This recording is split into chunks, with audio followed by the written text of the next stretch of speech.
Ini berusaha memberikan gambaran secara komprehensif mengenai berbagai isu yang terjadi selama penyelenggaraan ibadah haji tahun 2024 dan memberikan rekomendasi untuk memperbaiki sistemnya ke depan. Dalam rangka membuktikan dugaan adanya ketidakpatuhan penyelenggaraan undang-undang dalam penyelenggaraan ibadah haji tahun 2024, Panitia Angket Haji DPR RI melakukan penyelidikan dengan meminta keterangan dari saksi-saksi yang berasal dari regulator dan operator, Kementerian Agama Republik Indonesia, penyelenggara ibadah haji khusus atau PIHK, jemaah haji, serta melakukan kunjungan lapangan baik di dalam negeri dan luar negeri. Serangkaian kegiatan rapat-rapat termasuk pemanggilan saksi-saksi dimulai pada tanggal 19 Agustus sampai tanggal 24 September tahun 2024. Penyelidikan yang dilakukan Panitia Angket Haji DPR RI menghasilkan temuan sebagai berikut. Pertama, kelembagaan.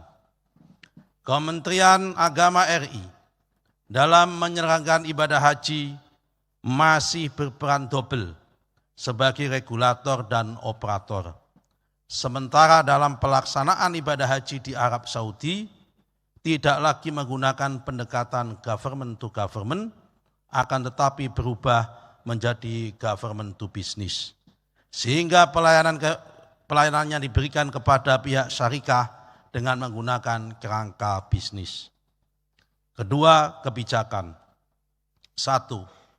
Dalam pembagian kuota haji tambahan tahun 1445 Hijriah, garing tahun 2024 Miladiyah, Pansus menemukan dugaan ketidakpatuhan terhadap pasal 64 ayat 2 Undang-Undang Nomor 8 Tahun 2019 tentang penyelenggaraan ibadah haji dan umroh tentang alokasi kuota yang ditetapkan kuota haji khusus sebesar 8% dari kuota haji Indonesia.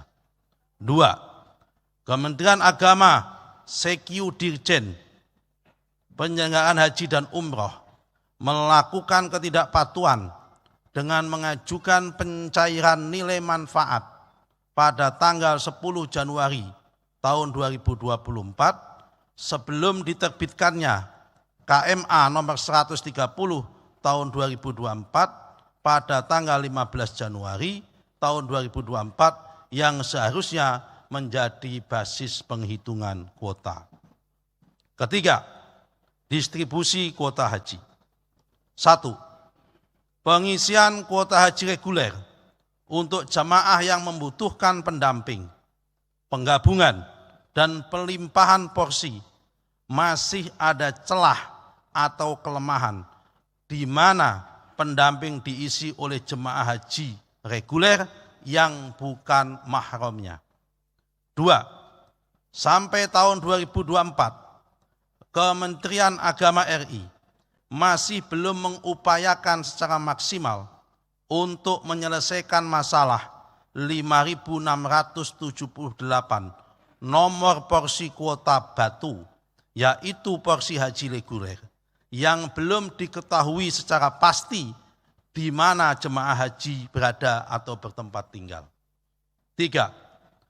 Terdapat ketidaksinkronan antara keputusan Direktorat Jenderal Penyelenggaraan Haji dan Umroh nomor 118 tahun 2024 tertanggal 29 Januari tahun 2024 tentang petunjuk pelaksanaan pemenuhan kuota haji khusus tambahan dan sisa kuota haji khusus tahun 1445 Hijriah dan surat edaran Direktur Bina Haji khusus dengan nomor B116038-DJ garing DT2 Romawi 4 Romawi titik 2 garing HJ titik 00 garing 2 garing 2024 tentang penyamian daftar nama jamaah haji khusus berhak lunas pengisian sisa kuota tahun 1445 Hijriah garing 2024 Miladiyah dengan Undang-Undang Nomor 8 tahun 2019 tentang penyelenggaraan haji dan umroh pasal 65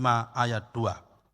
4. Inspektorat Jenderal Kementerian Agama RI sebagai aparatur pengawas internal pemerintah (APIP) tidak menjadikan pembagian kuota haji tambahan tahun 2024 sebagai objek pengawasan. Sementara pembagian tambahan kuota haji tahun 1445 Hijriah ada potensi tidak sesuai dengan Undang-Undang Nomor 8 Tahun 2019 tentang penyelenggaraan ibadah haji dan umroh. Keempat, Siskohat dan Siskopatuh. 1. Sistem komputerisasi haji terpadu Siskohat tidak terjamin keamanannya karena tidak ada audit berkala terhadap sistem. Selain itu terlalu banyaknya pemangku kepentingan yang dapat mengakses seperti Subdit Siskohat, Subdit Pendaftaran Haji, kantor wilayah, kantor Kementerian Agama di kabupaten kota, bank perimastoran, penyelenggara ibadah haji khusus, sehingga rawan diintervensi dan membuka celah orang yang tidak berhak berangkat haji dapat berangkat haji. 2. Sistem komputerisasi pengelolaan terpadu umroh dan haji khusus, Siskopatuh, tidak bisa terjamin keamanannya karena tidak ada audit terhadap sistem secara berkala dan terbuka. Selain itu terlalu banyaknya juga pemangku kepentingan yang dapat mengakses sehingga rawan diintervensi dan membuka peluang orang yang belum saatnya berangkat haji dapat berangkat haji tanpa antrian. 3. Lemahnya pengawasan terhadap tim verifikator yang ditandai dengan adanya jemaah haji yang tidak sesuai dengan Siskohat serta celah perubahan data. Kelima, pendaftaran. Di dalam keputusan Menteri Agama nomor 226 tahun 2023 tentang biaya perjalanan ibadah haji khusus, keputusan Menteri Agama nomor 1063 tahun 2023 tentang setoran pelunasan biaya perjalanan ibadah haji khusus tahun 1445 Hijriah, dan bab 3 poin B keputusan Dirjen PHU nomor 118 tahun 2024 tentang petunjuk pelaksanaan pemenuhan kuota haji ibadah haji khusus, prosedur pengusuhan sisa kuota tidak mencerminkan keadilan. Ketentuan tersebut mengakibatkan adanya praktek pemberangkatan 3.503 jamaah haji khusus dengan status tanpa antri, mendaftar tahun 2024 dan berangkat tahun 2024. 2. Ketentuan pasal 65 ayat 3 Undang-Undang Nomor 8 tahun 2019 tentang penyelenggaraan haji dan umroh yang menentukan pemenuhan kuota haji khusus berbasis usulan data dari PHK dan kesiapan jamaah.